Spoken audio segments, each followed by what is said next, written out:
कुमार अवस्था से भजन में चित्त को जोड़ना चाहिए।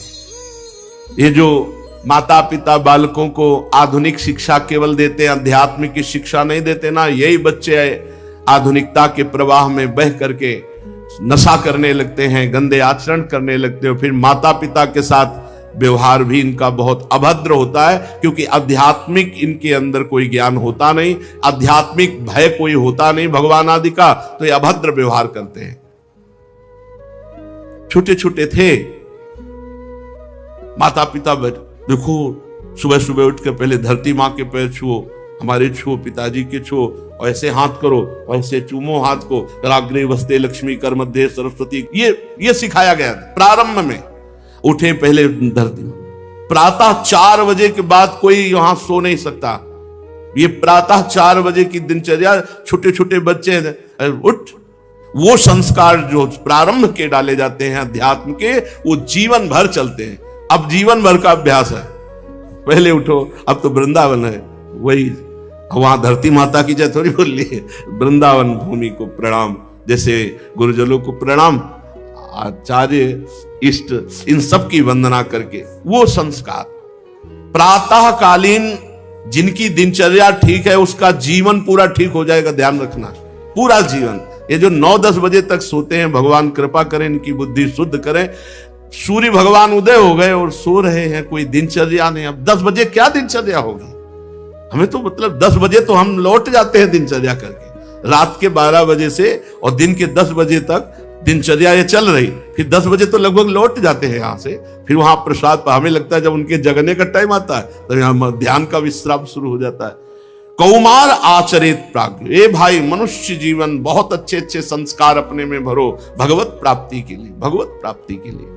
यथा हि पुरुषस्येह विष्णोः पादोपसर्पणं यदेश सर्वभूतानां प्रियात्मेश्वरः सुहृत्।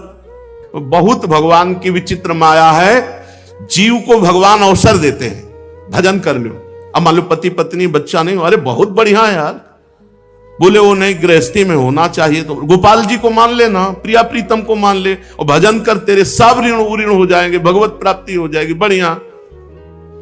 वो चाहे धुंधकारी मिले पर चाहिए जरूर, हाँ वो चाहे रोज पीटे पर चाहिए जरूर। श्री वामदेव जी महाराज अपनी मंडली के साथ भ्रमण कर रहे थे, बड़े सिद्ध महापुरुष थे, जब वृंदावन आए थे तो उस समय मंडलियां चलती थी। अब धीरे धीरे मंडलियों का विश्राम हो रहा है, सब अपने अपने तीर्थ स्थानों में वास कर रहे हैं।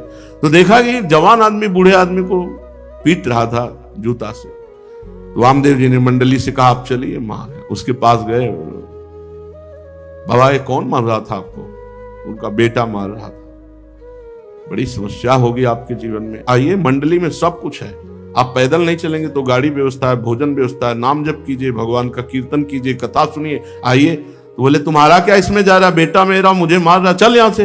वामदेव जी को ऐसा ममता मोह की जंजीर है कि जीव जूता खा के भी वही। गोस्वामी तुलसीदास जी, पद सिर त्राण बजय, पद सिर त्राण बजय, बहुत पद त्राण कहते जूता को, जूता खोपड़ी में बज रहा, फिर भी ज्ञान नहीं आ रहा, जीव उसी माया की तरफ जा रहा है। भजन के बिना जीवन व्यर्थ है, बिल्कुल सच्ची मान लीजिए। मनुष्य जन्म में श्री भगवान के चरणों की शरण लेना ही जीवन की सफलता है। भगवान समस्त प्राणियों के सुहृद हैं, प्रीतम हैं, आत्मा है। भाइयों, सुखमेन्द्रिय कम दैत्या देह योगेन देहिनाम सर्वत्र लभ्यते दैवाद्यथा दुःखमयत्नतः तत्प्रयासो न कर्तव्यो यत आयुर्व्ययः परम न तथा विन्दते क्षेमं मुकुंद चरणाम्बुजम् ततो यतेत कुशलः क्षेमाय भयमाश्रितः शरीरम पौरुषम यावन ना विपद्येत पुष्कलम। हे मित्रों, ये जो इंद्रियों से सुख भोगा जाता है तो हर योनि में मिल जाता है, सुअर कुत्ता सब योनि को ये प्राप्त है। सच्ची मानिए, तुम्हें रबड़ी खाने में जितना अच्छा लगता है सुअर को बिष्ठा उतना ही अच्छा लगता है। तुम्हें डल्लब के गद्दे में बढ़िया ऐसे, उसको कीचड़ में वैसे। तुम्हें जैसा अपनी पत्नी से सहवास, ऐसा सुकरी के सहवास से उसको वही सुख मिलता है। तुम्हें अपने बच्चों से जितना प्यार उतना सुकर को प्यार, तुम्हें जितना अपना शरीर प्यार उतना शरीर प्यार। सुखमेंद्रिय कम दैत्या देह योगे न देहि नाम। जितने शरीरधारी हैं पशु पक्षी सबको ये सुख प्राप्त है, जिन सुखों के लिए तुम भगवान को भूल करके प्रयासरत हो। इसलिए इन सांसारिक सुखों के लिए भगवान का विस्मरण करके प्रयास करने की जरूरत नहीं। जैसे कोई प्रयास आज तक नहीं किया कि मुझे दुख मिले, जबरदस्ती दुख भोगना पड़ता है। ऐसे आप प्रयास मत करो सुखों का, तो जबरदस्ती जो प्रारब्ध में सुख भोग है वो आ जाएगा। प्रयास करो, परिश्रम करो, धर्म के लिए, भगवान के लिए, भगवान के भजन का परिश्रम, धर्म का, समाज सेवा का परिश्रम, परिवार सेवा को भगवान की सेवा मानकर तब सार्थक हो जाएगा। भगवान के परम कल्याण स्वरूप चरण कमलों की प्राप्ति का प्रयास करो। यह प्रारब्ध से नहीं होता, यह मनुष्य जीवन में भजन करना पड़ता है। प्रारब्ध से सुख और दुख मिलता है। मनुष्य जीवन में सिर पर अनेकों प्रकार के भय सवार रहते हैं। इसलिए जब तक तुम्हारा शरीर क्षेमाय भय माश्रितः, जब तक तुम्हारा शरीर स्वस्थ है, रोग ग्रसित नहीं हुए हो, विपत्ति ने घेरा नहीं, तब तक भजन का अभ्यास कर लो। नहीं, रोग विपत्ति दुख में फिर भजन नहीं होता। फिर तो बस आहा निकलती रहती। भजन में चित्तन, भजन का अभ्यास किया तो भजन होगा। बुद्धिमान पुरुष को चाहिए कि स्वस्थ अवस्था में जब तक शोक दुख विपत्ति नहीं घेरा तब तक भजन का अभ्यास कर लो, नहीं फिर भजन नहीं होने वाला। मनुष्य की पूरी आयु 100 वर्ष की है। पुंसो वर्ष शतम आयुष तदर्धम चादितात्मनः निष्फलम यद सौरात्र्याम सेतेन्धम प्रापितस्तमः मुग्धस्य बाल्ये कौमारे क्रीडतो याति विंशतिः जरयाग्रस्त देहस्य याति कल्पस्य विंशतिः। मनुष्य की पूरी आयु कितनी? 100 वर्ष की।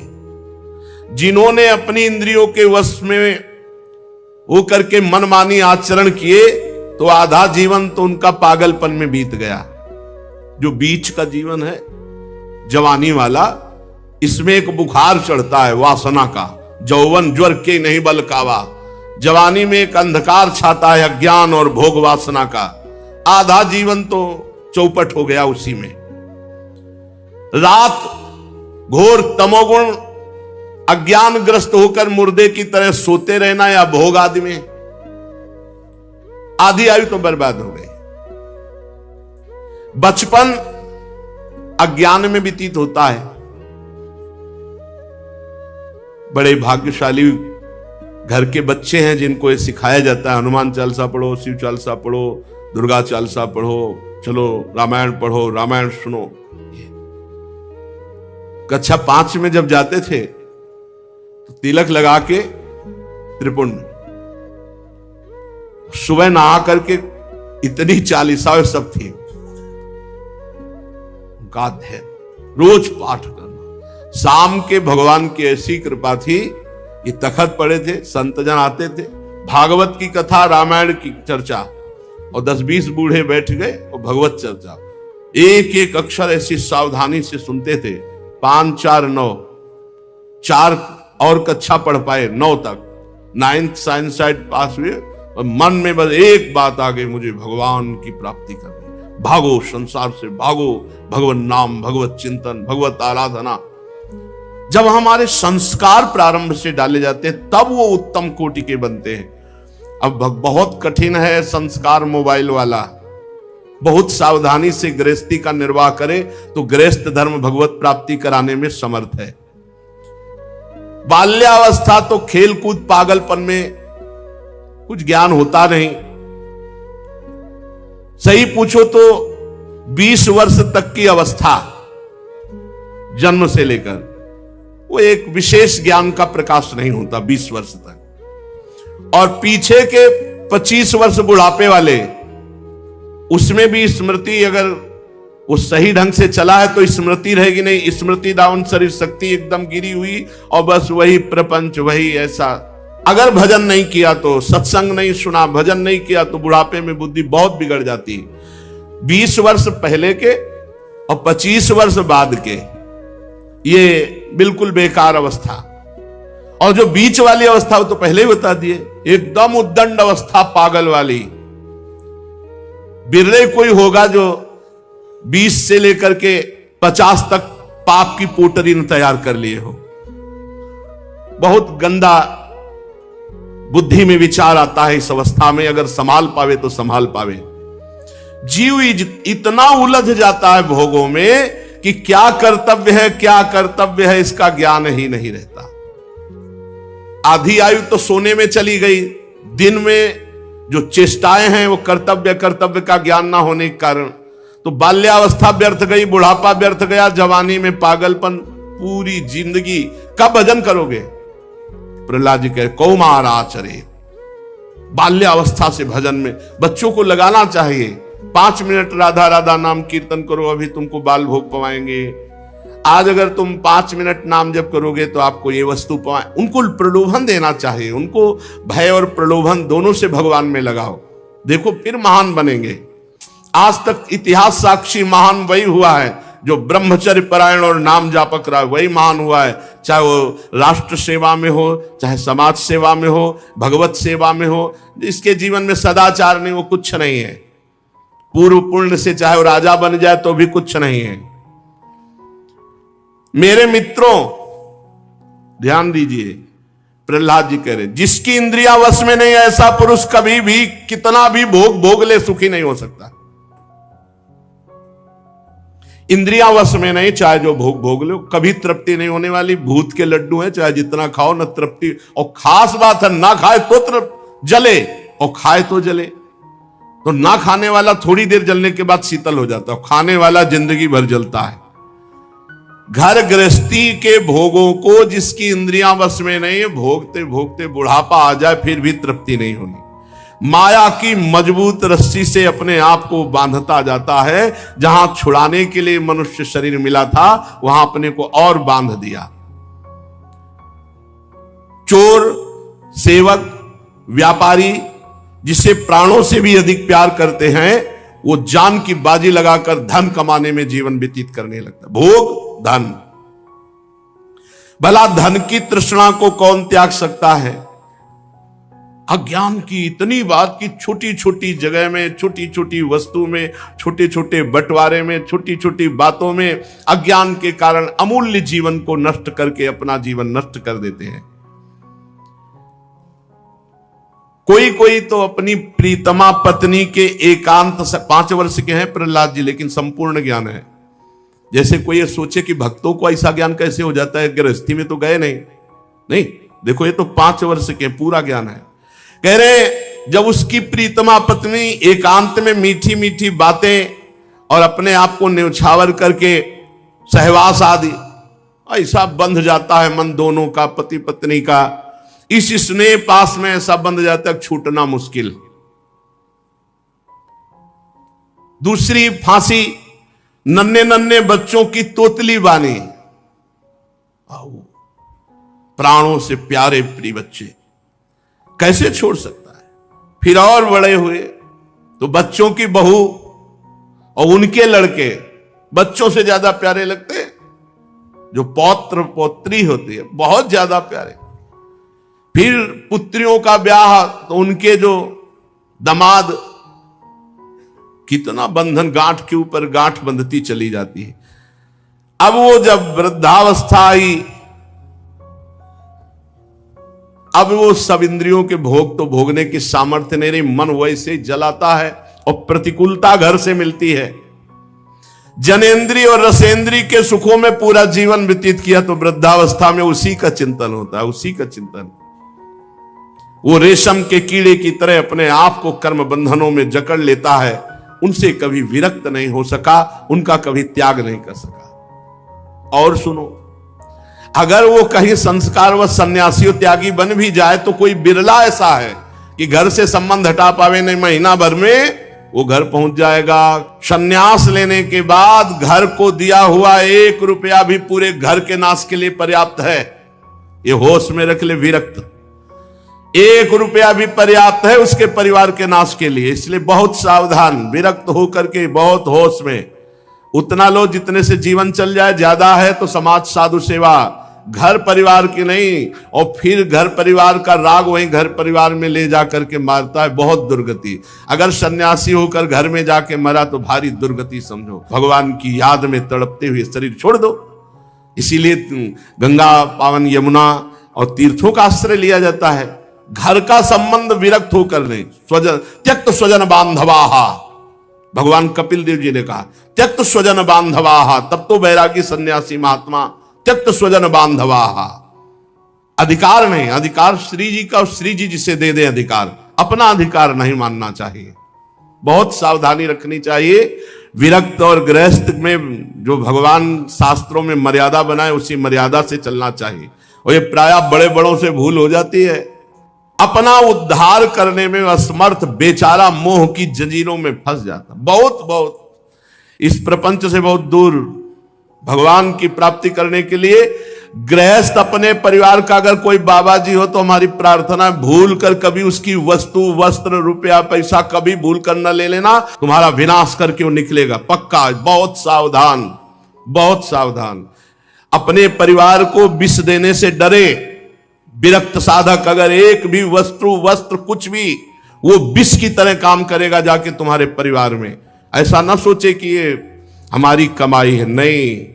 तुम संत हो केवल तुम्हारे पोषण के लिए, या संत सेवा या श्री जी के लिए है। उसका परिवार का किसी भी तरह का पोषण या सुविधा उसका भोग नहीं कराना चाहिए। परिवार वाले अगर कभी आवे भी तो आप अपने पैसे का खाओ, आप अपने पैसे से रहो, और कुछ 100, 200, 500 जो धर्म के कमाए हो साधु सेवा में लगाओ, फिर जाओ तो तुम्हारा कल्याण होगा। अरे वो भजन कर रहा है तो तुम तो गृहस्थी में हो, तो तुम अपनी मर्यादा से रहो गृहस्थी में। ये थोड़ी कि तुम उसके संबंध से पैर पूजवा और सुविधाओं का भोग करो। बहुत समझना चाहिए। इसलिए ततो विदुरात परिहृत्य दैत्या दैत्येषु संगम विषयात्मकेषु उपेत नारायण मादि देवम सामुक्त संगैरिषितोपवर्गः। हे मित्रों, ये विषयासक्ति छोड़ दो, आसुरी भाव को छोड़ दो। ये जो आसुरी भाव वाले लोग हैं इनको छोड़ दो। आसु कहते प्राण, जो केवल अपने प्राणों का पोषण, केवल अपनी वासनाओं का पोषण करने वाले आसुरी भाव वाले, इनको छोड़ दो। आदिदेव भगवान श्री हरि की शरण ग्रहण करो, और जिन्होंने संसार की, परिवार की आसक्ति छोड़ दी, ऐसे महात्माओं का संग करो। साधुता की जो पद्धतियां हैं आचार्य परंपरा से बनाई गई हैं, 2 ही पद्धतियां हैं। या तो बार रखा लेना, या तो हर 2 महीने, 4 महीने, 6 महीने में मुंडन करा लेना। ये कटिंग, सेटिंग, फिटिंग तो है ही नहीं।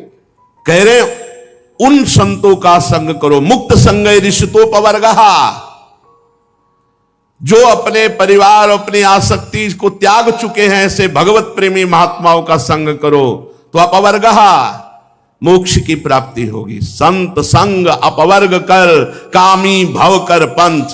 कामनाओं की पूर्ति चाहने वाला संत नहीं होता। जो निष्काम भगवत चिंतन परायण है वही संत है, चाहे गृहस्थी में हो चाहे विरक्ति में हो। मित्रों, भगवान के प्रसन्न करने के लिए कोई बहुत परिश्रम या प्रयत्न करने की जरूरत नहीं। प्रहलाद जी कह रहे,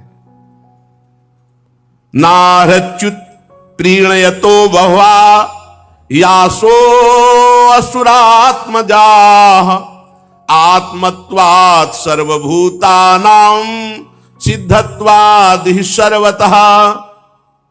मित्रों, भगवान को प्रसन्न करने के लिए किसी भी विशेष प्रयास या प्रयत्न की जरूरत नहीं है, क्योंकि वे हमारी आत्मा हैं और वे सर्वत्र हैं और वे स्वयं सिद्ध हैं, पूर्ण काम हैं। उनको किसी वस्तु की कामना नहीं। ब्रह्मा से लेकर तिनके तक छोटे बड़े समस्त प्राणियों में हमारे भगवान विराजमान हैं। ब्रह्मा से लेकर तिनके तक पंचभूतों से बनी हुई वस्तुओं में भगवान विराजमान है, पंचभूतों में भगवान विराजमान है, सूक्ष्म तन्मात्राओं में, महातत्व में, तीनों गुणों में, गुणों की साम्य अवस्था में, प्रकृति में, सब में भगवान विराजमान है। भाई यही बात समझ लो, इससे भगवान बहुत जल्दी मिल जाएंगे। हर व्यक्ति वस्तु स्थान में भगवान की भावना, और इसमें सिद्ध है प्रहलाद जी जो उपदेश कर रहे हैं, इसमें सिद्ध है प्रहलाद जी। अंतर्यामी प्रभु सब जगह विराजमान है।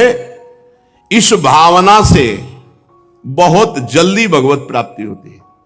ये सबसे बड़ी यहां बात है, और इसको दुर्लभ बात कहा गया है गीता में भी। बहुनाम जन्मनावंते ज्ञानवान माम प्रपद्यते वासुदेवा सर्वमिति सा महात्मा सुदुर्लभा। जो सब जगह भगवान को देखता है, ऐसा महात्मा मिलना बड़ा दुर्लभ है। अब इसकी प्राप्ति के लिए तुम पहले अपने आसुरी स्वभाव का त्याग करो। दूसरों से सुख भोगने की लालसा, इसे आसुरी भाव कहते हैं। सब प्राणियों पर दया करो, क्योंकि सबके हृदय में भगवान विराजमान है। सबके हृदय में भगवान विराजमान है, इसलिए सबकी सेवा करो, आसुरी भाव का त्याग करो, दूसरों से सुख भोगने की लालसा, इसी से भगवान प्रसन्न हो जाते हैं। नाम जप करते हुए सब में भगवत भावना, दूसरों को सुख पहुंचाना, सुख लेने की चाह का नाश कर देना, ये नाम जप करेगा। इससे बढ़कर कोई साधन नहीं है। इससे भगवान प्रसन्न हो जाते हैं और कह रहे तुष्टे तत्र किमलभ्यम अनंत आद्य किम तैर्गुण व्यतिकरा दिहिये स्वसिद्धा धर्मादया किम गुणे न चकांक्षितेन सारम जुषाम चरणयो रूप गायताम नः। और जिसके ऊपर भगवान प्रसन्न हो गए, कौन सी अब बात रह गई जो उसको नहीं पूरी हो जाएगी। जिसको भगवान मिल गए, भगवान प्रसन्न हो गए, तो अब क्या बाकी रह जाएगा। प्रहलाद जी कह रहे सबसे बड़ी साधना क्या है? सब में भगवान को देखते हुए सेवा करना, खूब नाम जप करना, किसी से सुख लेने की इच्छा न रह जाना, इसी से भगवत प्राप्ति हो जाती है। और जिस पर भगवान प्रसन्न हो गए तो कौन सा ज्ञान, कौन सी वस्तु, कौन सी स्थिति बकाया रह जाएगी। लोक परलोक में धर्म अर्थ जो बताया गया है, बिना प्रयास के सब कुछ आपको प्राप्त हो जाएगा जिस दिन आप भगवान को प्रसन्न कर लिए। देखो, हमको तो माया से कोई भी भय नहीं है, प्रहलाद जी कह रहे। जब हम भगवान का चरणामृत का सेवन करते हैं, भगवान का नाम जप करते हैं और भगवान की लीला कथा सुनते हैं, तो अब हमको न मोक्ष की आवश्यकता और न मैं माया से भयभीत होता हूं। फिर ध्यान से सुन लो, जब हम भगवान का चरणामृत रोज पान करते हैं, उनका नाम जप करते हैं, उनकी लीला कथा सुनते हैं, कहते हैं, तो अब हमें मोक्ष की भी जरूरत नहीं है और हम इस माया से पार होने के लिए भी डरते नहीं हैं, क्योंकि हमारे पास चरणामृत है, नाम है और भगवान की लीला कथा। ये बहुत जोर की बात जब प्रारंभ में थे तभी ये बात बैठ गई थी। भगवान का नाम जब, भगवान की लीला कथा और भगवान का चरणामृत, तो रोज भगवान का चरणामृत कहां मिले? तो गंगा जी चरणामृत है ना। गंगम बारी मनोहारी मुरारी चरणच्युतम, बस गंगा जी का पान, गंगा जी का त्रिकाल स्नान, गंगा जी की ही रेत पे रहना, गंगा जी के किनारे सेवन, चरणामृत का पान, लीला कथा अमृत का पान, नाम जप। तो लीला कथा के लिए जहां कहीं गंगा किनारे संत महात्मा होते तो आश्रमों में कथाएं होती रहती है, और नाम जप निरंतर बहुत जोर का साधन है भगवत प्राप्ति के लिए। रोज चरणामृत का पान, चरणामृत ना मिले तो ब्रज के बहुत से कुंड हैं, इनका किसी का भी जल ले लो, रोज 2 बूंद पाओ, ये चरणामृत है संतों का, भगवान का। यमुना जी, गंगा जी, ये सब महान पावन, नर्मदा जी, ये सब पावन करने वाले हैं। रोज चरणामृत और नाम जप और भगवान की लीला कथा सुनना, इससे बढ़कर कोई साधन नहीं भगवत प्राप्ति का। शास्त्रों में धर्म अर्थ काम इन तीनों पुरुषार्थों का वर्णन किया गया है, मोक्ष का भी वर्णन किया गया है। आत्मविद्या, कर्मकांड अर्थात कर्मयोग, आत्मविद्या अर्थात ज्ञान योग, न्याय, तर्कशास्त्र, दंड नीति, जीविका के साधन, बहुत से शास्त्र हैं। यदि परम पुरुष भगवान श्री हरि में आत्मसमर्पण नहीं हुआ, निरंतर भजन नहीं हुआ, तो प्रहलाद जी कहते हैं हम सब ये बेकार मानते हैं, हम सब बेकार मानते हैं। आपका ज्ञान, आपका कर्मकांड, आपका तर्कशास्त्र, दंड नीति और जितने शास्त्र ज्ञान है, उस सब का फल है भगवान श्री हरि में आत्मसमर्पण और निरंतर भजन। ये नहीं तो प्रहलाद जी कहते हम सब का सब निरर्थक व्यर्थ मानते हैं। ज्ञानम तदेतदमलम दुर्वापमाह, नारायणो नर सखा किल नारदाय, एकांतिनाम भगवतस् दकिंचनानाम, पादारविंद रजसाप्लुत देहिनाम स्यात्। ये निर्मल ज्ञान जो हमने तुम्हें सुनाया, ये बड़ा दुर्लभ है हे असुर मित्रों। ये पहले नर नारायण ने नारद जी को उपदेश किया था और नारद जी से ये ज्ञान हमको प्राप्त हुआ। भगवान के अनन्य प्रेमी अकिंचन भक्तों की चरण धूलि को जब तक अपने शरीर में नहीं लगाया जाएगा, तब तक ये दुर्लभ ज्ञान, ये दुर्लभ निरंतर भजन करने की वृत्ति, ये दुर्लभ भगवान को आत्मसमर्पण, ये नहीं होता। ये विज्ञान सहित ज्ञान विशुद्ध भागवत धर्म है। इसे मैंने अपने गुरुदेव देवर्षि नारद जी के मुंह से पहले पहल सुना था। प्रहलाद जी के मित्रों ने कहा कि प्रहलाद जी, गुरु पुत्र तो ये संडामर्क जी हैं और बचपन से आप इनके पास हैं, तो आपके नारद जी कब से गुरु हो गए? निष्ठा पूर्वक जपा हुआ नाम भोग के द्वारा ही विनाश प्रारब्ध कर्म को भोग के बिना ही नष्ट कर देता है। ये बड़ी बात है। तो आप कहेंगे कि बड़े बड़े संतों को बड़े बड़े रोग पाए गए, कैंसर, अमुक अमुक अमुक, तो क्या इन्होंने नाम जप नहीं किया क्या? हाँ, जान गए, नाम जप के प्रभाव से जान गए कि ये शरीर मैं नहीं हूं, ये शरीर मेरा नहीं है, ये पानी का बुलबुला जैसा है, कुछ समय के लिए मिला फूट जाएगा। अब इसके लिए सच्चिदानंद में नाम का प्रभाव क्या रखना? जैसे सांप अपनी केचुल से कोई संबंध नहीं रखता, ऐसे भगवत भजन करने वाला महात्मा जो वास्तविक भागवतिक महिमा को जान गया है, वो इस शरीर से कोई मतलब नहीं रखता। चाहे इसमें कैंसर हो, किडनी फेल हो, कोई बड़े बड़े कष्ट हो, वो समझता है इसकी एक आयु निश्चित है, इसको नष्ट ही होना है। जब नष्ट ही होना है तो हम इसके लिए भजन रूपी महामहिम महिमा का प्रयोग क्यों करें? ये अविनाशी थोड़ी रहेगा, आज नहीं तो कल जाएगा। ये जब जाएगा ही तो इसके लिए हम अपने भजन को क्यों खर्चा करें? इसीलिए उन महापुरुषों ने अपने भजन का प्रयोग शरीर को स्वस्थ रखने में नहीं किया। नहीं तो इतनी सामर्थ्य है नाम में कि वो सब रोगों को नष्ट कर सकता है। आश्चर्य में ये देखा है। वो रोज सुबह आ जाता था, गले में कैंसर था, गांव का आदमी था, सरकार बहुत पीड़ा है, पैसा नहीं है, डॉक्टर कहते लाखों रुपया लगेगा ऑपरेशन इसमें। वो तभी आता है, वो उनका समय था, बबूल की दतून करते थे, घंटों ऐसे भाव में डूबे। ऐसे चेतना एक दिन थूक दिया, रोज परेशान कर, चल भाग, खत्म कैंसर। और जब उन्हीं के शरीर में प्रारब्ध हो गया तो उन्होंने कष्ट को सहा, कभी अपने प्रारब्ध को नष्ट। आश्चर्य में बड़े बड़े रोगों को उनकी कृपा से नष्ट होते देखा, पर उनके शरीर में जब रोग आए कभी नहीं। ऐसे ही सांसारिक पुरुष जैसी उन्होंने दवाएं ली और जैसी शल्य क्रिया सांसारिक पुरुषों के शरीरों में होती वैसे करवाई, कभी कोई अपने भजन का प्रयोग नहीं किया। ये महापुरुष, कोई समझ नहीं सकता इन महापुरुषों की बात को। दूसरों के कष्टों को लेकर सह करके शरीर में उनको नष्ट नहीं किया, भजन के प्रताप से नष्ट नहीं किया, उनको अपने में ले लिया, जा तो आगे अपना मार्ग देख। और उनके शरीर का राग है नहीं, इसलिए उसे सहते रहते हैं। चाहे जितने बड़े महापुरुष आप दृष्टि डाल के देखो, भयानक भयानक कष्टों को मुस्कुराते हुए सह गए। यद्यपि नाम में ऐसी सामर्थ्य है, ये प्रारब्ध भोग कोई बड़े से बड़ा ब्रह्म ज्ञानी भी नहीं मिटा सकता, केवल नाम में सामर्थ्य है। बोले यद ब्रह्म साक्षात कृत निष्ठयापि विनाश मायात बिना नभ हो गई, अपैति नाम स्फुरणेन तत्ते प्रारब्ध कर्मेति विरौति वेदः। प्रारब्ध कर्म जो भोग के बिना ब्रह्मनिष्ठ तैल धारावत ब्रह्माकार जिनकी वृत्ति है, वो भी नष्ट नहीं किए, नष्ट नहीं कर पाए। पर हे नाम भगवान, आपकी महिमा ऐसी है कि प्रारब्ध कर्म आप जिसकी जिह्वा पर स्फुरित हो गए, उसको परास्त नहीं कर पाया। ये बात खास बात समझो।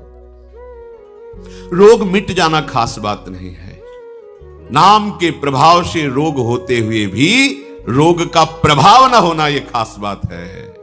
ये पता चले कि अमुक रोग हो गया तो आपका मन उसी में लग जाएगा, निराश हो जाएगा, चेहरा छिन्न खिन्न होने लगेगा। अरे अब तो ऐसा नहीं, जब जाना है तब जाएगा। जब तक है इस शरीर में खूब आनंद पूर्वक नाम कीर्तन, भगवत चिंतन, बिल्कुल प्रतिपल नया ऐसा उल्लास, किस प्रकृति जन्य किसी पद प्रतिष्ठा की प्राप्ति पे वो उल्लास होता ही नहीं जो भक्त के हृदय में होता है। आप समझिए, ये नाम भगवान ऐसा आनंद उत्पन्न करते हैं, ऐसा उत्साह उत्पन्न करते हैं, जैसे किसी का ब्याह होना हो, फिर देखो ना पुल का घूमता है, पर वो तो प्रकृति जन्य कुछ क्षण के लिए हर्ष है, फिर शोक में बदल जाएगा। ऐसे अनंत गुना बड़ा आनंद, बड़ी पुलकन उस उपासक के हृदय में होती है जिसे अपने प्रीतम के मिलन की चाह पैदा कर दी है नाम ने। एक शरीर क्या, अगर करोड़ों प्राण करोड़ों शरीर हो तो अपने प्यारे पर न्यौछावर कर दे। ये प्रेम नाम प्रदान करता है। जिह्वा पर नाम स्फुरण होने मात्र से प्रारब्ध क्षीण हो जाता है। इस बात को बड़े बड़े महापुरुषों ने वेद में उच्च स्वर से कहा गया है। ब्रह्म विद्या के साक्षात्कार से संचित कर्मों का नाश हो जाता है और क्रियमाण कर्मों का नाश हो जाता है, किंतु प्रारब्ध कर्म को बिना भोगे वो ज्ञानी भी नहीं बच सकते, शरीर में भोगना पड़ता है। पर यदि भक्त चाहे, जो नाम जप करता है, वो बिना भोगे प्रारब्ध को नष्ट कर सकता है। जितना चाहे उतना भोगे, जितना चाहे, ना चाहे तो बिल्कुल नहीं।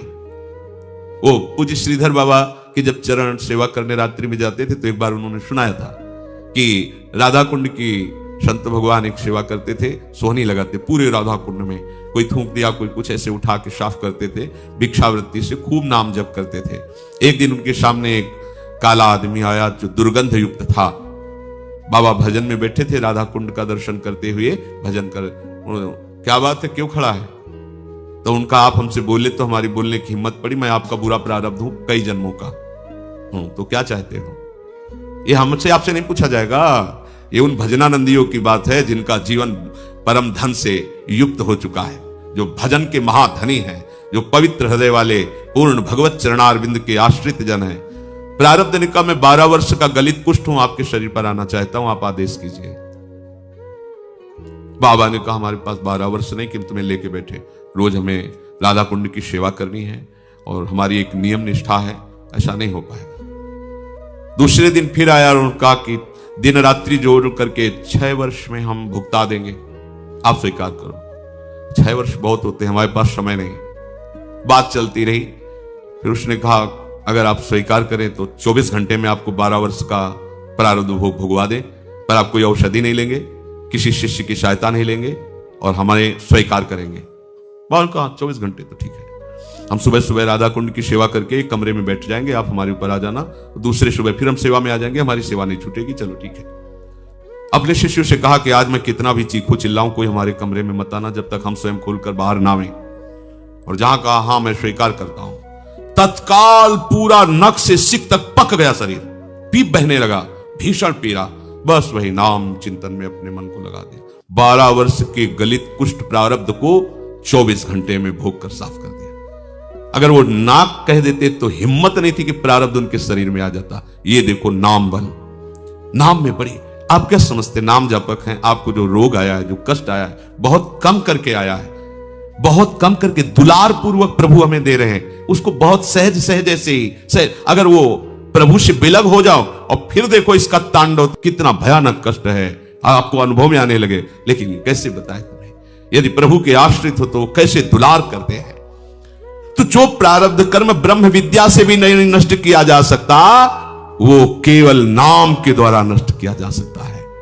सएव सर्वेभ्या पापमभ्य उदितः उदेतिहा वही सर्व पाप मभ्यो यह एवं वेद उदित तस्य नाम। आहा, सब पापों से छुटकारा, वो जन सब कर्मों से छुटकारा पा जाता है जो भगवान के नाम का भरोसा करके नाम जपना प्रारंभ कर देता है। भक्तेभ्यो विचित्रानंदान प्रदातुम बहुरूपतयाविर्भावा दति करुणमिदम नामेति भावे नाह। कह रहे हैं ये केवल पापों को ही नष्ट नहीं करता, प्रारब्ध कर्मों को ही नष्ट नहीं करता। भक्तेभ्यो विचित्रानंदान प्रदातुम, भक्तों को एक विचित्र आनंद प्रदान करता। सत्य सत्य परम सत्य। दुनिया को भोग वासनाएं, नाना प्रकार के द्वंद्व, भूख प्यास नींद, ये सब जन्म मृत्यु सब पीस रहे हैं और वो समझ नहीं पा रहे प्रमाद स्थिति में। विचित्र आनंद क्या है इसकी कल्पना भी नहीं कर सकते। नाम आपको प्रदान करेगा, सब द्वंद्वों से रहित करके। भक्तेभ्यो विचित्रानंदान प्रदातुम, नाम प्रदान करता विचित्र आनंद। बहुरूपतयाविर्भावा, वो बहुत रूपों में आनंद को प्रकाशित कर देता है उसके हृदय में। जैसे शास्त्रों में पाया गया, महाप्रलय के समय भी भक्त को कोई क्षोभ नहीं होता, क्योंकि उसके पास भगवत भजन है, नाम है। वो उस समय भी आनंद में रहता है। जैसे पूरी लंका जल गई, विभीषण का घर नहीं, पूरी लंका में त्राहिमाम मचा हुआ है, विभीषण आनंद में है। क्यों? क्योंकि वो भगवान की भक्ति में रत है। भक्तों को विचित्र आनंद देने के लिए अनेक रूप धारण कर लेता है नाम। आहा, पग पग पर जो आवश्यकता, जैसी व्यवस्था नाम कर देता। कैसे तुम्हें बताए, ये वाणी का विषय नहीं, जाने मोरी छाती, मेरा हृदय जानता है कि नाम भगवान कैसी कृपा करते। देखो कह रहे हैं बहुरूपतयाविर्भावा, वो औषधि बन जाएगा, वो व्यक्ति ला देगा, वो सामग्री ला, जो जो आवश्यकता है सब व्यवस्था। आपको कहीं खोजने की जरूरत नहीं है, आप केवल नाम को पकड़ लीजिए। बहुरूपतयाविर्भावा, वो नाम ही सब रूपों में प्रकट होकर के आपको जो आवश्यकता है। पर अब 4 दिन आप जपे और ऐसा सोचे तो नहीं। दीर्घ काल निरंतर सत्कार सेवितो दृढ़ भूमि, लंबे समय तक आनंद पूर्वक आदर पूर्वक निरंतर नाम जप करो। पहले आपके अशुभों का नाश करेगा, फिर आपको अनुभव में आएगा। विचित्रानंदान प्रदातुम, वो विचित्र आनंद प्रदान कर रहा है। देखो ये गूढ़ विषय है। हम लोगों ने अपने आनंद को बिखेर रखा है। दुखालय में आनंद का जो आपको अनुभव होता है वो आपके आनंद कण से है। ये थोड़ा सूक्ष्म विषय है। यदि आपने अपने आनंद कण को उसमें स्थापित नहीं किया है तो आपका खिंचाव नहीं होगा, आपको उसमें सुखानुभूति नहीं होगी। जहां आपने अपने आनंद कण को स्थापित किया है कि ये वस्तु आनंद प्रदान करेगी, तो उस वस्तु में दुख है, विनाशी है, वो आनंद है ही नहीं। पर उसमें जो आपका आनंद अनुभव होता है वो आपके हृदय का आनंद कण उसमें गया है। तब कैसे गया? ये वस्तु आनंद देगी, आपकी मान्यता ने आपके आनंद कण को वहां स्थापित किया। अब आप कहते हो मैं इसके बिना जी नहीं सकता क्योंकि इसमें बहुत आनंद है। सोचो अगर वो सब आनंद कण एकत्रित करके और केवल प्रभु के चरणों में आनंद सिंधु में लगा दो, तब आपके हृदय में कैसा आनंद होगा। जिस विषय को आप भोग रहे हैं, जिस विषय में आप आनंदित है, वही उसी विषय को दूसरा घृणित मान के त्याग दिया है क्योंकि उसमें आनंद नहीं है। उसने तीसरे पर अपना आनंद स्थापित किया है, आनंद भाव स्थापित किया है। वो वहां आ सकता है। कहां है, किसको है आनंद? जहां जहां जो जो अपने आनंद को भाव से स्थापित किया उसको उसी वस्तु व्यक्ति में आनंद का अनुभव हो रहा है कहीं नहीं। दुखालयम अशाश्वतम भगवान कह रहे हैं। ये जो आनंद कण आपने बिखेरे रखे हैं विषयों में, व्यक्तियों में, वस्तुओं में, इनको समेटना पड़ेगा और ये समेटने का काम नाम करेगा। और जहां समिटा तो कह रहे हैं भक्तेभ्यो विचित्रानंदान प्रदातुम, आनंद कण जे भी समिटे सबकी ममता ताग बटोरी, मम पद मनहि बांध बर डोरी। अब आनंद सिंधु की जो विचित्र आनंद की उमगन होगी वो आप सह नहीं पाएंगे। तभी भक्त विकलता, आनंद की विकलता में रोता है, आनंद की विकलता में नाचता है, आनंद की विकलता में वो कभी कभी गाता है, कभी हंसता है, कभी समाधिस्थ हो जाता है। उसके हृदय की स्थिति जो विचित्र हुई, न लाज तीन लोकन की, न वेद को कहो करे, न शंख भूत प्रेत ते, न देव जच्छते डरे, सुनय न कान और की, दृशय न और इच्छना। ये नाम भगवान से हुई है। विचित्रानंदान प्रदातुम, बहुरूपतया आविर्भावा, किसी और की जरूरत नहीं। नाम भगवान ही सब व्यवस्था बन जाएंगे, नाम भगवान ही नौका बन जाएंगे, नाम भगवान ही खेवैया बन जाएंगे, नाम भगवान ही यात्रा बन जाएंगे, नाम भगवान ही लक्ष्य हो जाएंगे। आपको और किसी की जरूरत नहीं। बहुरूपतया आविर्भावा, वो खुद नाम सब रूपों में संभाल लेगा आपको। जो साधना चाहिए, जो सदाचार चाहिए, जो ज्ञान चाहिए, जो वैराग्य चाहिए, जो प्रेम चाहिए, इन सब रूपों में वो नाम भगवान ही बहुरूपतया आविर्भावा, बहुत रूपों में प्रकट होकर आपको घेर लेगा। आपको किसी अन्य की जरूरत नहीं पड़ेगी। क्यों? दति करुणाम इदम नामेति भावे नाहा, बोले ये प्रभु से भी ज्यादा करुणामय है नाम।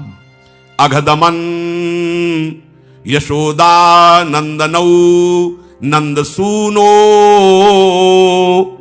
कमल नयन गोपी चंद्र वृंदावनेन्द्रा प्रणत करुण कृष्णा वित्यनेक स्वरूपे त्वयि मम रतिरुच्चैर्वर्धता नामधेय। आहा, ये जो भगवान के नाम हैं ये अतर्क महिमा वाले हैं, इसमें किसी के तर्क की जरूरत नहीं है। मेरी इस नाम में प्रीति हो, दिन दुना रात चौगुनी ये प्रीति बढ़ती रहे। हे अघदमन यशोदानंदन, हे नंद सुनो, हे कमल नयन, हे गोपी चंद्र, हे वृंदावन चंद्र, हे प्रणत करुण, हे कृष्ण, आपके सामर्थ्य से भी श्रेष्ठ सामर्थ्यवान ये आपके नाम हैं। आपकी करुणा से भी अति करुणामय ये आपके नाम हैं। जो ऐसे प्रभु के नामों का उच्चारण करता रहता है, नाम गायन करता रहता है, नाम जप करता है, नाम का चिंतन करता रहता है, तो अति करुणत्वम ते स्फुट मस्ति अतस्त्वामेव संशयामेति भावे नाहा। कह रहे अतिशय दयालु प्रभु से बढ़कर के दयालु नाम है। आहा, यह प्रसिद्ध है, प्रभु से भी बढ़कर दयालु प्रभु का नाम है। इसलिए हे नाम, मैं आपका आश्रय लेता हूं। हे नाम, आपके वाच्य और वाचक रूप ये दो महामहिम है, नाम और नामी, वाचक और वाच्य। पर प्रभु ये महापुरुषों का अनुभव है कि हे सच्चिदानंद विग्रह वाले नामी कृष्ण, आपके श्री कृष्ण गोविंद इन नामों में जो सामर्थ्य और करुणा देखी गई वो आपसे बड़ी है। ये भक्तों ने अनुभव किया है। मान लीजिए, आप भी मान लीजिए। देखो, प्रभु वहीं थे सभा में, कोई कण ऐसा नहीं जहां प्रभु न हो। द्रौपदी जी के साथ दुर्व्यवहार हो रहा है, पर उनको अन्य आश्रय है, अन्य बल है, तो परेशानी हो रही। ना अपना आश्रय ना अन्य आश्रय। अपना आश्रय शरीर को लेके भुजाओं से पकड़ने की, फिर दांतों से छोड़ दिया सब। और हे कृष्ण द्वारिका वासिन, जीव ही आर्त भाव से पुकारा कृष्ण। देर नहीं लगी। बहुरूपतया आविर्भावा, वो बहुत रूपों से प्रकट हो सकता है। कौन? नामी नहीं, नाम। देवी का हे कृष्ण, कृष्ण नाम बन गया वस्त्र। इतना भारी ढेर लग गया, 10,000 हाथियों का बल रखने वाला दुशासन मूर्छित होकर गिर गया, और यहां से वस्त्र नहीं हटा। नहीं। नामी हरि देख रहे थे कि गजराज को कितना भयानक कष्ट मिल रहा है ग्राह से, पर जब तक उसने नाम नहीं पुकारा तब तक चमत्कार नहीं हुआ। उसके सब संगी साथी हाथी हाथिनियां प्रयास करके हार गए, चले गए। लड़ते लड़ते बहुत समय हो गया था, वो भी थक गया। जलचर जीव ग्राह बलवान होता चला गया और गजराज बलहीन होता गया। जब देखा कि अब एक ही झटके में डूब जाऊंगा, पुकारा हे हरि। पूर्वाभ्यास, पूर्वाभ्यास ने याद दिला दी भगवान। ये इसीलिए नाम कभी नष्ट नहीं होता, अविनाशी है। जे भी कहा हे हरि, तो नाम कितना समर्थ है कि नामी को भागना पड़ा, गरुड़ छोड़ के भागना पड़ा और रक्षा कर ली। ये सामर्थ्य नाम में विराजमान है। करुणा में हरि तो उस समय भी देख रहे थे, सर्वज्ञ है, लेकिन उनसे भी ज्यादा करुणा में नाम, जब नाम का आश्रय लिया तो भाग पड़े हरि, और बलात् आकर्षित होकर नाम बल से आके ग्राह का उद्धार किया और गजराज की रक्षा की। इसलिए हे कृष्ण, यद्यपि आप सच्चिदानंद विग्रह वाले परमात्मा हैं, परम करुणामय है, पर आपसे भी ज्यादा करुणामय आपका नाम है। ये जो वर्ण रूप में नाम है, ये आपकी अपेक्षा अधिक दयालु और अधिक बलशाली है। ये सब महापुरुषों ने अनुभव किया है। गोस्वामी जी कहते हैं कि नाम स्वामी है और नामी सेवक है। स्वामी जहां जाएगा सेवक को पीछे आना पड़ेगा।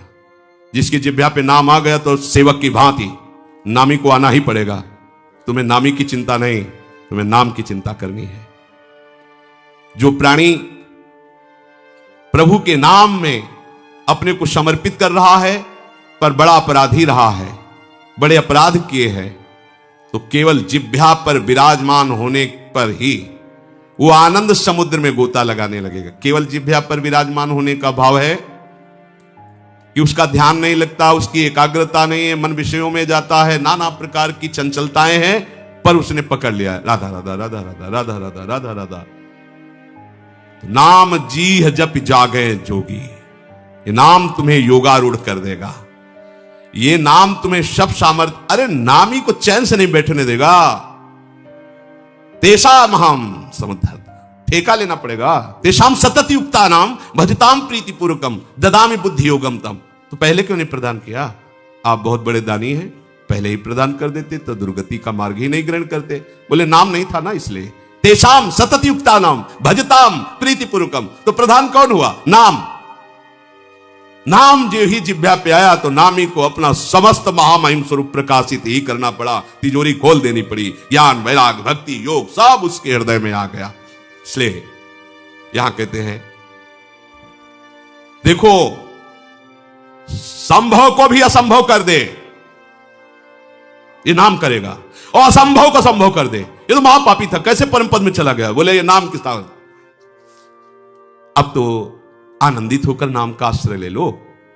जो संभव को असंभव कर दे, असंभव को संभव कर दे। जैसे महाबलशाली गजराज को कमलनाल से बांध देना, कैसे हो सकता है? गजराज इतना बलवान, कमलनाल इतना कोमल, पर वो हिल नहीं सकता। जैसे गाय के खुर के गड्ढे में सुमेर पर्वत को डुबा दे, असंभव, वो नाम कर सकता है, ये नाम कर सकता है। देख लो ना, नाम लेत भव सिंधु सुखाही, जिसके लिए पार करने के लिए इतने बड़े बड़े सिद्धांत और शास्त्र रचे गए। बोले ना नौका की जरूरत है, केवट की जरूरत है। नाम लेत भव सिंधु, गया, आराम से निकल जाओ, कोई परेशानी नहीं, दलदल भी नहीं रहेगा। ओहो, विश्वास, सबसे बड़ी बात विश्वास है। तू देह की चिंता करता है, तू धन की चिंता करता है, तू भोगों की चिंता करता है, तो तुझे मिला क्या इस चिंता में?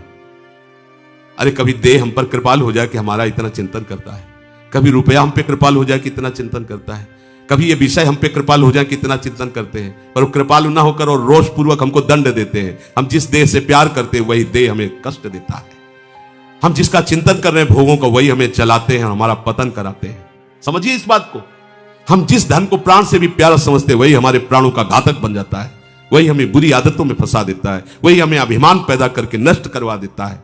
तो फिर तू इनका चिंतन त्याग और मेरा चिंतन कर, मेरे नाम का चिंतन कर। देख, तेरी देह को भी दिव्य कर दूंगा और ऐसा संपत्तिवान बना दूंगा कि कुबेर भी ललचाएंगे। कुंज महल की टहल सुख और दंपति संपत्ति पाई है, कुबेर भी ललचाता है।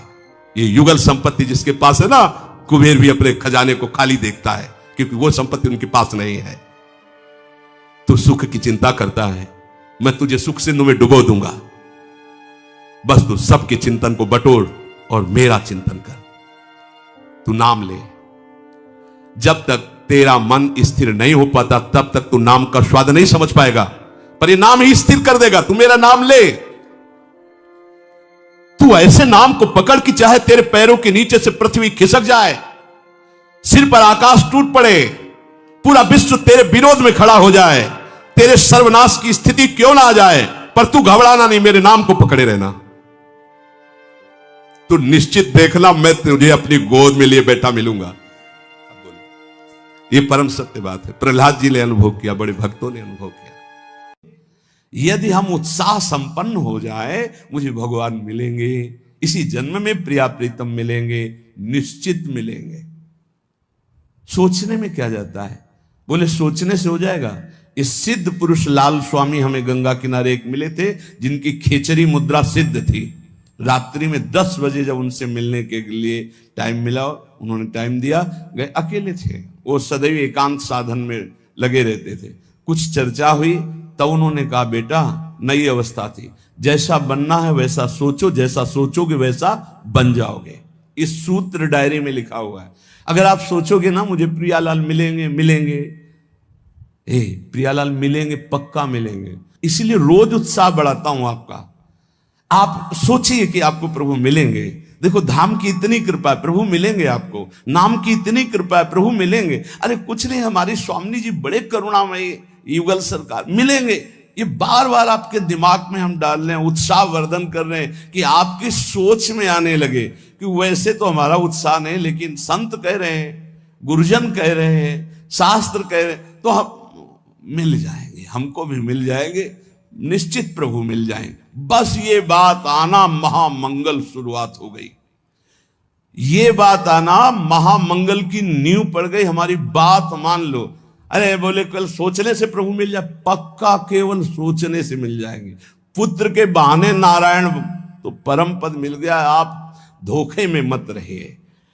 प्रिया प्रीतम का नाम, प्रिया प्रीतम का धाम, प्रिया प्रीतम का रूप, प्रिया प्रीतम की लीला, ये निश्चित भगवत प्राप्ति कराती है। श्रीपाद प्रबोधानंद जी महाराज कह रहे, बहुत ध्यान से सुनना तो तुम्हें और पुष्टता हो जाएगी हमारी बात जो अभी कही।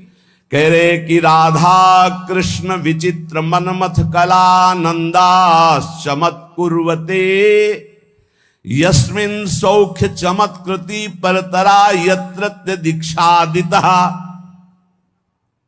तद्वंदे ममकारतोद्भुत तमाद यस्याद्भुतानुक्षणोल्लासाः, श्रीवन राजसीम सुमहाभावम तमेव स्तुमः।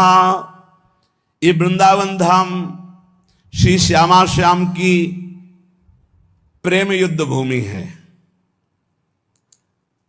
श्रीमद चतुरासी जी, अद्भुत खेत महामन्मथ को दुंदु विभूषण राव, जूझत सुभट परस पर अंग अंग उपजत कोटिक भाव। ये अद्भुत खेत माने समर भूमि, प्रेम की समर भूमि है। ये प्रेम का युद्ध होता रहता है यहां प्रिया प्रीतम, प्रेम का अद्भुत खेल। कह रहे यहां जो शरणागति दीक्षादि लेता है प्रिया प्रीतम की, राधा कृष्ण विचित्र मनमथ कला नंदास चमत कुर्वते। मनमथ कहते हैं काम को भी और मनमथ कहते हैं प्रेम को भी। अनंग कहते हैं काम को भी, अनंग कहते हैं प्रेम को भी। तो जगत में जहां प्रेम शब्द का प्रयोग होता है वहां शुद्ध काम ही है, मलिनता, केवल स्वसुख वांछा। और जहां प्रेम राज्य में मनमथ का, अनंग का, काम शब्द का प्रयोग होता है वहां विशुद्ध प्रेम होता है। यस्मिन शौक चमत्कृति, अद्भुत सुख की चमत्कार आनंद राशि प्रदान करने वाली हो जाती है जो वृंदावन में दीक्षा लेता है प्रिया प्रीतम की शरणागति, प्रिया प्रीतम की उपासना। यस्मिन सौख्य चमत्कृति परतरा यत्रत्य दीक्षादिता, क्योंकि दीक्षा से उसका नया जन्म हो जाता है, ब्रजवासी माना जाएगा। एक होता है मां के गर्भ से जन्म लेना, एक होता है गुरु के द्वारा नाद से जन्म होना। एक बिंदु से जन्म माना गया माता पिता के, और एक गुरु के नाद से जन्म माना जाता है। ये नई दीक्षा जो हुई, ये नया जन्म हमारा है। शिक्षा दीक्षा सांसारिक तो बहुत हो गई, ये जो प्रिया प्रीतम की शरणागति है, हम शुद्ध ब्रजवासी हो गए दीक्षा मात्र से। ये नया जन्म, विश्वास, देखो सारा खेल विश्वास का है। पीछे प्रसंग सुनाया चतुर्भुजदास जी की कथा में, एक जमींदार के यहां से चोरी करके, बहुत प्रवीण था, वो कोई साथी नहीं रखता था, अकेले ही चुरा लेता था। एक जहां हमारा पहले गुरु आश्रम था वहां एक थे, वो 20 टार्च रखते थे और इसका रहस्य कोई जानता नहीं था। अलग अलग छतों पे अलग अलग जगह से टार्च ऐसे लगाते जिससे लगता कि 20 लोग हैं, वो अकेले डकैती डाल के ले जाते थे। बड़े प्रवीण थे। जब वो मारे गए थे तो गंगा स्नान करके जा ही रहे थे तो 50 लोग, जैसे किसी पशु को घेरा जाता है ऐसे घेर के उनको, तो ऐसे उनके पीछे आदमी लगे। चतुर्भुजदास जी कथा कह रहे थे तो भाग करके उन्होंने सोचा यहां बच सकते हैं, तो भक्तों के बीच में बैठ गए। राज कर्मचारियों ने सोचा कि यहां चोर क्यों बैठेगा, तो उन्होंने सत्संग में कोई विघ्न ना पड़े इसलिए दूर से ही चले गए, पर वो मिला नहीं। उस समय प्रसंग चल रहा था, चतुर्भुजदास जी कह रहे थे जो श्यामा श्याम की शरणागति लेता है, दीक्षा लेता है, उसका नया जन्म होता है, पूर्व के सारे पाप नष्ट हो जाते हैं। ज्यादा पकड़ हुई नहीं, यही शब्द पकड़ पाए। सत्संग समाप्त हुआ, पास गए, कहा दंडवत महाराज, हम चोर हैं, सैकड़ों कत्ल किए, चोरी किए, डकैती किए, हमें दीक्षा दोगे? चतुर्भुजदास जी ने देखा कि इतनी सच्चाई से बता रहा है, हाँ क्यों नहीं, तुम्हें भी दीक्षा में। तो क्या हमारे सारे पाप नष्ट हो जाएंगे पूर्व जन्म के? हाँ पक्का, मेरा नया जन्म माना जाएगा? पक्का। कहा ठीक है, कुछ नियम? बोले नियम यही कि अब चोरी नहीं करोगे और झूठ नहीं बोलोगे, और ये नाम दे रहे, नाम जप करो, तुम्हारा पूर्व का सारा पाप नष्ट, नया जन्म तुम्हारा। मुंडन कराओ। वो जो उनका विभत्स स्वरूप भयानक था, उस हटाकर 12 तिलक लगाए, मंत्र दिया। अब तो वो चौड़ी छाती करके घूमने लगा। राजकर्मचारी घूम ही रहे थे, जो जमींदार था उसने पहचान लिया, उसने कहा चोर है, तिलक विलक लगाए लिए है तो वही चोर। बंदी बना लिया गया, राजा के दरबार में ले गए। राजा ने कहा कि आप तो वैष्णव चिन्ह धारण किए हुए हैं, सच्चाई से बोले। बोले झूठ बोल ही नहीं सकता, गुरुजी ने कहा है झूठ नहीं बोलना, झूठ तो बोल ही नहीं सकता। पूछिए आप, चोरी की? बोले इस जन्म में नहीं की। वो जो सेठ साहूकार जमींदार था, बोले चाहे जिसकी कसम खवा लो यही है, ये बाल मुड़वा डाला, तिलक लगाए है, कंठी बांधे, यही हम पक्का कह सकते हैं। वो कह रहा चाहे जिसकी कसम, उसने कहा इस जन्म में ही चोरी नहीं की। अब राजा बड़ी समस्या में, न्याय कैसे करें? एक वैष्णव तिलक धारण किए हुए, एक सच्चाई बात कर। तो उस समय परीक्षा के लिए लीला की जाती थी कि लोहे का बिल्कुल तपाया हुआ लाल फार और ऐसे एक पीपल का नवीन पत्ता, ऊपर सूत, कच्चा सूत, ऐसे वो लोहे का फार रख दिया जाता। सूत में झलस नहीं आएगी, जरा भी वो जलेगा नहीं, और 7 कदम चला। तो अब शंका तो इन्हीं चोर भगवान पर थी, तो इनके हाथ में रखाया गया। तो मन में कहा, गुरुजी ने कहा था दीक्षा लेने के बाद नया जन्म होता है। ऊपर जोर से बोले इस जन्म में मैंने कोई पाप नहीं किया, कोई चोरी नहीं की, कोई झूठ नहीं बोला। 7 कदम क्या और 10 कदम बोले, और कितना चले? बोले फेंक दो आप। फेंक दिया। बोले इसको फांसी दे दो इस जमींदार को, ऐसे वैष्णव पर दोष लगाता है। जब फांसी शब्द आया तो उन्होंने कहा कि फांसी तो ना दे, वो भी सही कह रहे हैं। तो उनका ऐसा कैसे सही हो सकता है? अब तो तुम्हारा प्रमाण हो चुका कि तुम सही हो। तो बोले फिर भी हमारा ही प्रमाण मान लीजिए, मैं ये सत्य कह रहा हूं कि चोर मैं ही हूं, ये सत्य कह रहे हैं। बोले अब नहीं मान सकते आपकी बात। बोले मान लो। तो बोले ये सत्य कैसे निकल गया कि तुमने इस जन्म में चोरी नहीं की और तुमने कल चोरी की, ये बात कैसे हो सकती है? तो उनका ये बात सुनोगे तब हम आपको, हाँ हमारे पीछे राज सैनिक